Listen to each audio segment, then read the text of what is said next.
پہلی بار کہ روس اور ایک نیٹو کے ممبر کے درمیان ڈائریکٹلی کچھ جھڑپ کہہ لیں یا ایک سیکیورٹی سچویشن ڈیولپ ہوئی ہے. اس پہ ابھی تک روس سے کوئی رد عمل تو نہیں آیا, لیکن یہ تو اسٹیبلش ہو گیا ہے کہ وہ روسی ڈرون تھے, وہ پولینڈ کی فضائی حدود میں تھے اور پولینڈ نے ان کو مار گرایا. اس کے بعد سے اس وقت ایک کرائسس سچویشن بنی ہوئی ہے, اس میں نیٹو بھی انوالوڈ ہے. کہا جا رہا ہے کہ نیٹو کے تمام تر جو سیکرٹری جنرل ہے اس کو بھی انفارم کر دیا گیا ہے, اور اب انتظار ہو رہا ہے کہ اس کا رد عمل آئے روس کی طرف سے بھی اور نیٹو کی طرف سے. یہ کیوں امپورٹنٹ ہے, میں پہلے ذرا اس میں تھوڑی سی بات کر لوں اور پھر اس کے بعد واپس جو گلف میں جو صورتحال ہے اس پہ بھی مختصراً ہم بات کریں گے. امپورٹنٹ بات یہ ہے کہ نیٹو جو کہ نارتھ اٹلانٹک ٹریٹی آرگنائزیشن, اس کے اس وقت آج کے دن جو ہے وہ 32 ممبر ہیں, اور یہ جو ہے 32 ممبر, ان میں سے اوریجنل جو تھے وہ 12 ممبر سے جو 1949 میں یہ نیٹو بنا تھا, اور اس کے بعد سے یہ انلارجمنٹ ہوتی رہی, اور 2023 میں جو ہے وہ فن لینڈ بھی نیٹو کا ممبر بنا. یہ بھی بڑی انٹرسٹنگ بات ہے. فن لینڈ ہمیشہ سے اگین اگر آپ نقشے پہ دیکھیں تو اس کے یوکرین کے اوپر ناردرن یورپ میں فن لینڈ آتا ہے, اور روس سے بھی اس کا بارڈر جو ہے وہ بہت لمبا چوڑا جو ہے بارڈر لگتا ہے. فن لینڈ ہمیشہ سے جو ہے وہ ایک نیوٹرل کنٹری رہا ہے, چنانچہ وہ نیٹو کا ممبر نہیں بنا, حالانکہ موسٹلی جو ہے وہ یورپ کے ہی تقریباً سارے ایکسیپٹ فار کینیڈا اور ٹرکی بھی بائی دی وے نیٹو کا ممبر ہے, تمام تر جو ہے وہ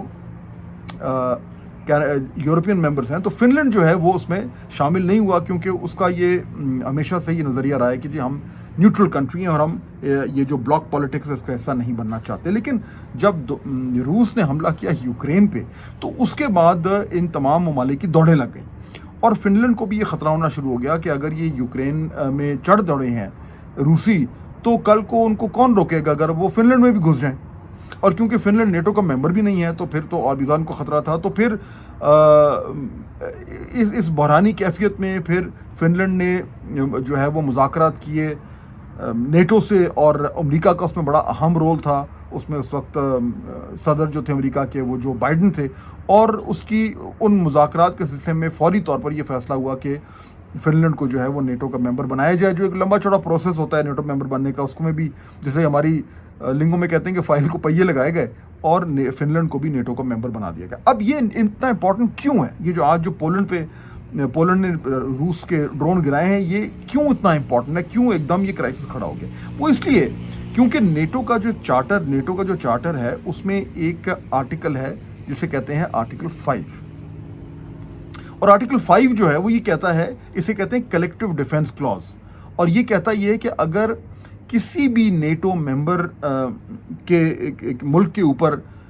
کوئی جارحیت ہوتی ہے, کوئی حملہ ہوتا ہے, تو تمام ممبران کے اوپر یہ لازم ہے کہ انہوں نے اس جارحیت کا مقابلہ کرنا ہے, اور اس نے اپنی جو بھی ممبر کنٹری اس کا ساتھ دینا. یعنی غرض یہ کہ اگر جو ہے وہ جس طرح روس نے ابھی پولینڈ کے ساتھ جو بھی ایک مسئلہ کھڑا ہوا ہے, اور اگر یہ آگے جا کے کچھ زیادہ گڑبڑ ہوتی ہے تو پھر تمام نیٹو کنٹریز بشمول امریکہ پہ یہ لازم ہوگا کہ وہ اس جارحیت کا مقابلہ کریں. اس سے آبویسلی ساری کی ساری ڈائنامکس چینج ہو جاتی ہیں, اور یہی وجہ ہے کہ یوکرین نیٹو کا ممبر بننا چاہتا ہے, اور یہی وجہ ہے کہ روس نہیں چاہتا کہ یوکرین نیٹو کا ممبر بنے, اور اسی وجہ سے جو ہے یہ معاملات جو ہیں جس طرح جو یہ کانفلکٹ کھڑا ہوا, کیونکہ روس کا یہ موقف تھا کہ ہم نہیں چاہتے کہ اگر یوکرین نیٹو کا ممبر بن جاتا ہے تو وہ نیٹو کی سرحدیں جو ہیں وہ بالکل ہمارے ساتھ آ کے لگ جائیں, حالانکہ فن لینڈ آلریڈی ممبر بن چکا ہے. تو اب یہ پولینڈ کے ساتھ جو کچھ ہوا ہے پچھلے چند گھنٹوں میں, یہ پہلی بار ایسا ہوا ہے کہ اب روس اور نیٹو کا ایک ممبر جو ہے ان کے درمیان یہ کھٹپٹ ہو گئی ہے. اس میں کیا ہوگا, کیا رسپانس ہوگا, یہ ایک بہت بڑا امپورٹنٹ ڈیولپمنٹ ہو گئی. اور بہت سارے لوگ یہ کہہ رہے ہیں کہ پیوٹن جو کس طرح کی برنکمنشپ کرتے ہیں وہ ایک طریقے سے ویسٹ کے رسپانس کو ٹیسٹ کر رہے ہیں. یعنی الاسکا میں جو ان کی میٹنگ ہوئی تھی امریکی صدر سے, اس سے پیوٹن جن کو یورپین جو ہے وہ آئسولیٹ کرنا چاہ رہے تھے, ان کی آئسولیشن بھی ختم ہوئی. آپ کو یاد ہوگا, آپ نے ویژوز دیکھے ہوں گے, پیوٹن صاحب اس میٹنگ میں مسکراتے رہے, اس کے بعد بھی وہ بڑے خوش نظر آ رہے تھے. ان کو معلوم تھا کہ انہوں نے جو ہے وہ ٹرمپ کے ساتھ ٹرمپ صاحب کے ساتھ ملاقات کر کے نہ صرف یہ کہ اپنی آئسولیشن ختم کی ہے، بلکہ جو بھی ان کی یوکرین کے ساتھ معاملات چل رہے ہیں اس میں ان کی پوزیشن شاید بہتر بھی ہو جائے گی۔ اس میں یورپینز آبویسلی بہت ناراض تھے، اور آپ کو یاد ہوگا کہ اس میٹنگ کے بعد پھر تمام تر یورپین لیڈرز کو ٹرمپ صاحب نے وائٹ ہاؤس میں بلایا تھا، اور وہ بڑی مشہور تصویر ہے کہ وہ اپنے ڈیسک پہ بیٹھے ہوئے، ان کے سامنے جو ہے وہ انہوں نے کلاس لگائی ہوئی تھی سارے یورپین لیڈرز کی۔ اب امپورٹنٹ چیز یہ ہے کہ یہ جو پولینڈ کے ساتھ ہوا ہے، اس میں نیٹو کیا کرے گا، امریکہ کیا کرے گا، معاملات تھوڑے سے اور کشیدہ ہوں گے، کیا ہوگا؟ تو یہ ایک ٹیسٹ کیس بن گیا ہے روس کے لیے بھی، نیٹو کے لیے بھی، اور امریکہ جو کہ نیٹو کا سب سے اہم ممبر ہے اس کے لیے بھی، ایک ایسے وقت پہ جب کہ ٹرمپ صاحب یہ دعویٰ کر رہے تھے کہ وہ پیوٹن کو بڑی اچھی طرح سمجھتے ہیں اور وہ ایک اور جنگ بند کرانے میں کامیاب ہوں گے، اور نیٹو کے ایک طریقے سے سربراہ ہوتے ہوئے وہ اس مسئلے کو حل کرائیں گے، اور پھر جو ایک نوبل پرائز ہے اس کے وہ حقیقی معنوں میں حقدار بن جائیں گے۔ تو ایک طرف تو اب یہ ان کے لیے ایک ٹیسٹ کیس بن گیا ہے، اور ان کی جو ایک انٹرنیشنل کریڈیبلٹی ہے، اگر وہ اس معاملے کو صحیح طریقے سے نمٹ نہیں پائیں گے، اور ایک بار پھر تاثری بنا کہ روس نے جو ہے وہ اپنا اس کا جو پلڑا ہے بھاری ہو گیا ہے، تو ٹرمپ صاحب کے لیے یہ ان کے اوپر اچھی بھلی تنقید ہوگی۔ اور دوسری طرف جہاں سے میں نے آج کا ولاگ شروع کیا تھا، گلف میں، وہاں پہ تو آلریڈی تنقید شروع ہو گئی ہے کہ چاہے پیچھے جو مرضی ہو، چاہے پیچھے ان کی ملی بھگت ہو، امریکہ کیونکہ سب سے بڑا سپورٹر ہے اسرائیل کا، تو اس سے مل جل کر اس سے بات کر جو ہے یہ سب کچھ ہوا وہ، لیکن اس کے باوجود یہ سوال تو اٹھ رہا ہے کہ امریکہ کا سب سے بڑا بیس، امریکہ کی سیکیورٹی شیلڈ ہے قطر کے اوپر، سب سے ایک سیف جگہ سمجھی جاتی ہے، وہاں بھی اگر اسرائیل نے حملہ کر دیا ہے تو پھر امریکی صدر کی اور امریکی انتظامیہ کی کیا کریڈیبلٹی رہے گی؟ اور کل کو اگر باقی جگہ پہ بھی اسرائیل اس طرح کرے گا تو جن تمام لوگوں کو امریکہ نے ایک اپنی ایک طریقے سے ایک سیکیورٹی گارنٹی دی ہوئی ہے، پھر ان کے اس گارنٹی کا کیا فائدہ؟ یہ تو فارغ ہی ہو گیا۔ تو اسرائیل نے بالکل ہی جو ہے وہ ان تمام تر جو ایک